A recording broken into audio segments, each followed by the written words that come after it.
I connect the USB cable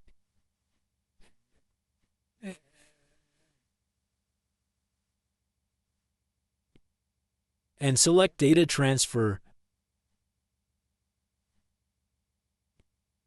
but the mobile internal storage is not showing on the computer. Let's see how to fix it.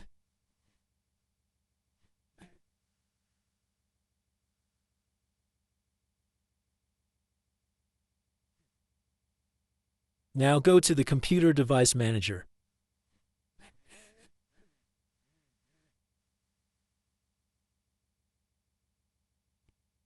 Now remove your mobile driver.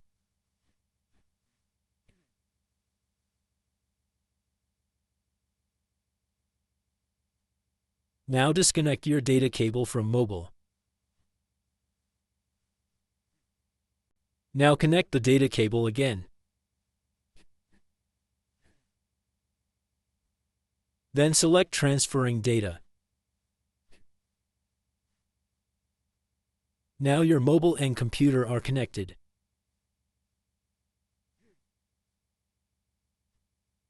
Now you can transfer any data from computer to mobile and from mobile to computer.